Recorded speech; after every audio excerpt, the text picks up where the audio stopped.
cuando en noviembre de 1956 los tanques soviéticos entraron en Budapest, la posición del gobierno americano fue de estimular la insurrección, pero el resultado fue que no hubo ninguna intervención.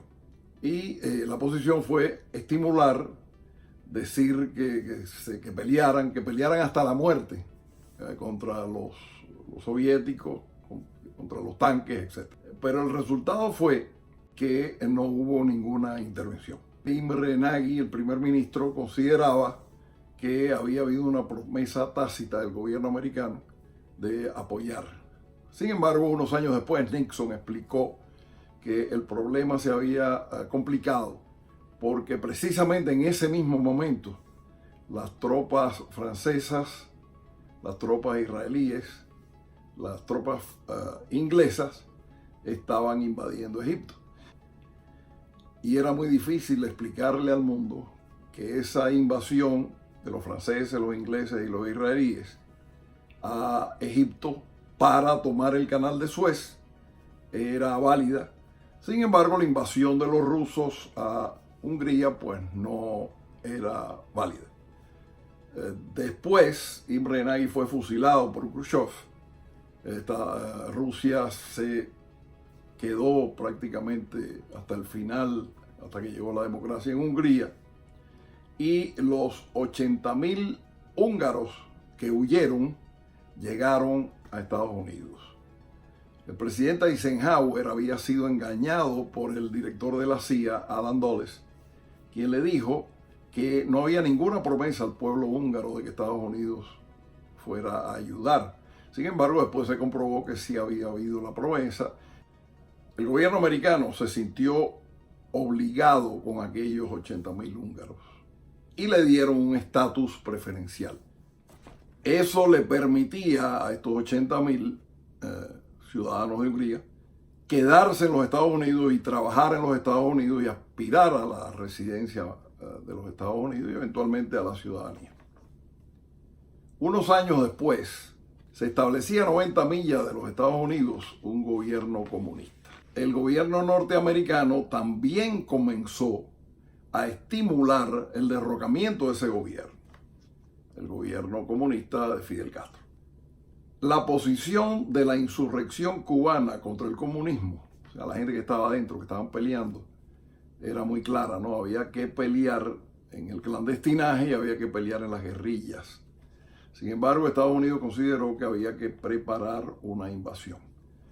Eso básicamente fue la CIA la que preparó todo eso. Reunieron una serie de patriotas cubanos, los entrenaron, los armaron y los lanzaron con la promesa de que Estados Unidos le daría apoyo aéreo a la invasión. Eso no sucedió. Comenzó en el gobierno de Eisenhower con Allen Dulles al frente de la CIA y siguió con un Kennedy recién llegado al gobierno con muchas dudas. En el momento preciso que había que dar apoyo aéreo a la invasión, Kennedy no lo permitió. Y evidentemente la invasión estaba condenada al fracaso sin tener el apoyo aéreo. Pero no solo pasó eso, no solo fue el fracaso de la invasión, la falta de cumplir el compromiso de dar apoyo aéreo.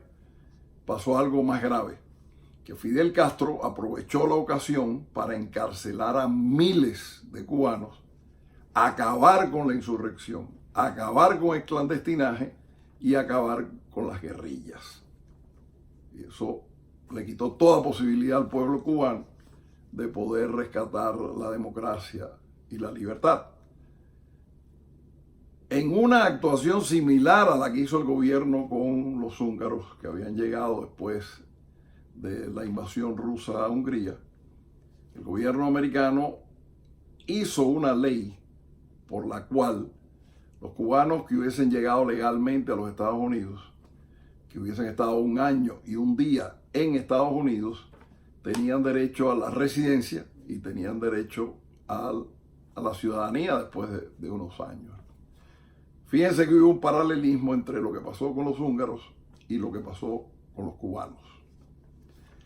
Ahora estamos en una situación similar con el caso venezolano. gobierno comunista, un gobierno dictatorial, un gobierno asesino. La resistencia venezolana desde hacía 20 años estaba empeñada en una lucha pacífica, en una lucha en las calles, en una lucha que tomaba tiempo, que venía como por olas, ¿no? Salían a la calle, hacían la protesta, muchas veces los asesinaban, lograron ir a algunas elecciones, ganaron la Asamblea Nacional. O sea, era una lucha pacífica que iba de etapa en etapa. Hace unos meses, el gobierno norteamericano decidió intervenir en el proceso y darle apoyo a la resistencia venezolana a través de una estrategia que envolvía a algunos venezolanos de la oposición y que significaba que la Asamblea Nacional declaraba inválida la presidencia de Maduro y que por tanto había que sustituir a Maduro, y sustituyéndolo con el presidente de la Asamblea, que era Guaidó. Eso le daba derecho a el gobierno de Guaidó a ser reconocido por muchos países y a empezar a tomar acciones y a tratar de lograr el apoyo del ejército. Pero en eso el gobierno americano y algunos gobiernos latinoamericanos decidieron establecer como etapas que se iban quemando muy rápidamente. Inclusive algunos altos funcionarios del gobierno americano, inclusive el presidente Trump, llegó a decir que esa situación la iban a definir en horas, en semanas, que todo estaba arriba de la mesa, que todas las posibilidades, incluyendo la militar, estaba arriba de la mesa, y que muchos de los altos militares que estaban en ese momento con Maduro, con el gobierno comunista, estaban conspirando. Eso lo dijeron. ¿Qué pasó? No hubo el apoyo norteamericano como mucha gente en Venezuela esperaba. Venezuela ya esperaba que los portaaviones llegaran, que invadieran los Marines, que aquello se resolviera, pero eso no pasó. Y lo que sí pasó es que Maduro endureció la oposición, acabó con las personas que estaban alrededor de Guaidó, empezó a meter presos a los diputados de la Asamblea Nacional, persiguió, encarceló, obligó a asilarse a una serie de dirigentes importantes y desarticuló a la oposición. Internacionalizó el conflicto, con lo cual la solución se hace mucho más difícil. En este momento la oposición tiene muy pocos recursos. Los militares no se sublevaron y la situación venezolana está ahora peor que hace unos meses, con carencias, con persecución, con asesinatos. En la situación de Venezuela se plantean dos soluciones para legalizar a esa cantidad de venezolanos que han tenido que salir después de que no hubo la sublevación militar que los Estados Unidos estaban proponiendo, que algunos países de América Latina estaban proponiendo y que el pueblo estaba esperando.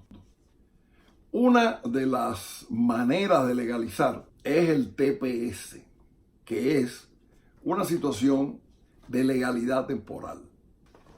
Surge el TPS cuando, por ejemplo, el huracán Mitch, un huracán catastrófico, atacó Centroamérica y muchos países centroamericanos quedaron devastados. Surge a raíz de que en Haití sucede el terremoto que acabó con Puerto Príncipe.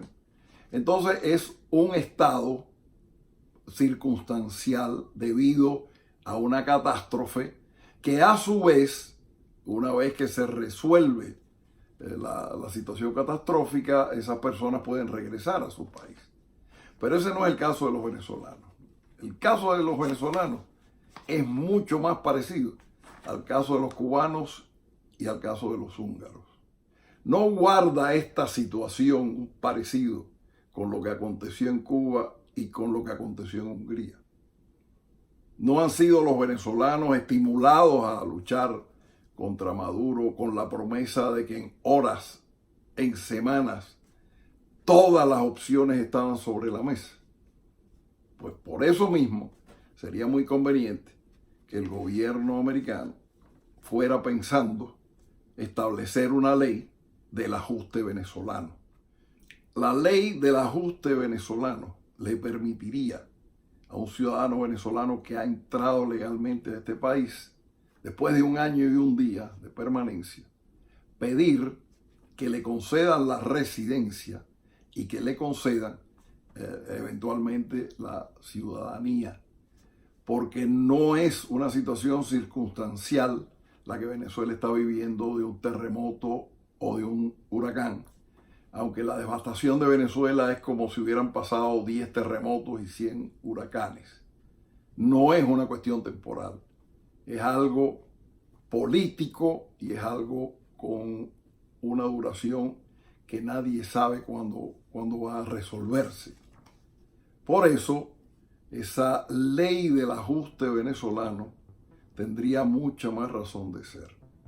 Es una cuestión de justicia.